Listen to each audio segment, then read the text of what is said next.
I am a manifesto manufacturer, and I'm pitching my wares to you.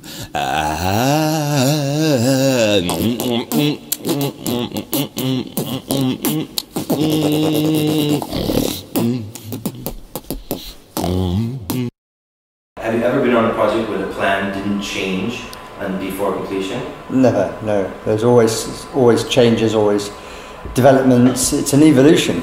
Don't use words like that because that's wrong. It's not an evolution, sorry.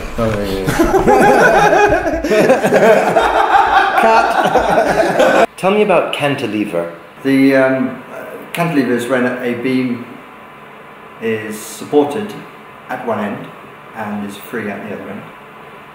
And is free, relies on its fixity to that support. You describe either a load on a cantilever beam as being uniformly distributed, or a point load at the end of the cantilever. Once you put the tension cable holding that, you extend your cantilever by how much? Then becomes what's known as a propped cantilever, a suspension bridge.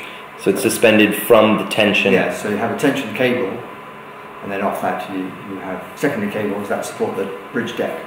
If the tension is a sort of evocation of an ideal world, like in a bubble where you just think, oh my god, wealth is being produced, you know? It's a piece of a much bigger curve. Yeah. If in fact I'm modeling culture and time, there is no other bridge. The point is it's cantilevering out, reaching for what is the next. Absolutely, yeah. I suppose theoretically you could have a pure cantilever if you have a situation where you can't put any load on the abutment at the other side of the span. So you would take all your means of support from one end, therefore the bridge would just notionally touch the other end.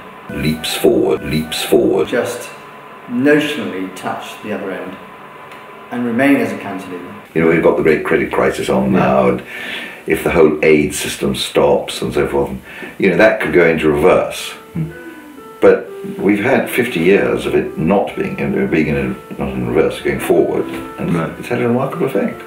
And over cantilever, two types of failure. One is the failure of the attachment to the support, and one is of the support itself, where the cantilever causes the whole structure to rotate and fail. Oh, children. Oh, children. Don't be scared. Don't be scared. My papa is a silly goose. Mervyn, who proved the theory of my model of society. Mervyn, who proved my model of the bridge, my model of society's endeavors in the ever-passing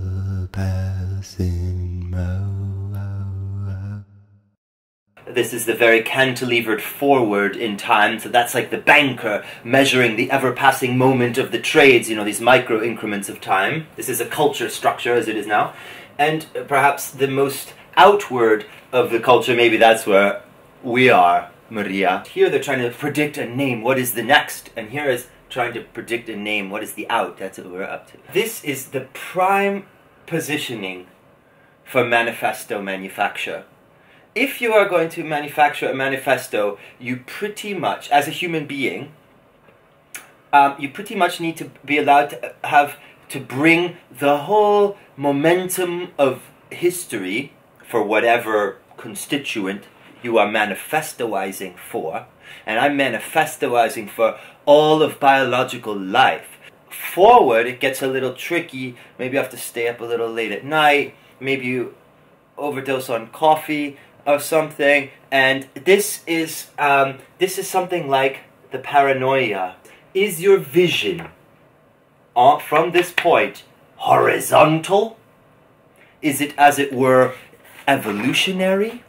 Which I think for a lot of institutions today it is. Evolution has been a rampant narrativity in the culture, profoundly unscientific. It's sort of used, oh, you know, this is an evolving project, or the DNA of the company, or the city. it's not evolution. Evolution is about bodies, some tiny little changes over millennium. The narrativity of evolution is called punctuated equilibrium. Punctuated equilibrium is basically evolution doesn't change anything very much until there's a catastrophic event. And the reason I think elaboration is going to be like a bomb is because, as a theory, is because it has this much more elegant social measure of time and narrativity, a vertical paranoia. You measure the social in terms of its capacity for great leaps, the potential for the leap. I leap into asking you, what is the most useful infrastructure project that you have realized or heard of? Well, the most useful one I've ever been involved with was in the roads of Thailand.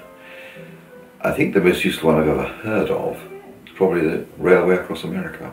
Problems I'd had on, or subsequently had on other infrastructure projects, mainly in Africa, were that these infrastructure projects were put in order to try to stimulate the economy. And very often they didn't work at all. If the economy, i.e. the activity in the society, is not ready, then the infrastructure doesn't do the job. If it is ready, the infrastructure has a very powerful effect. Why I mentioned this railway across America was that was an example where the railway was the thing that really unlocked everything.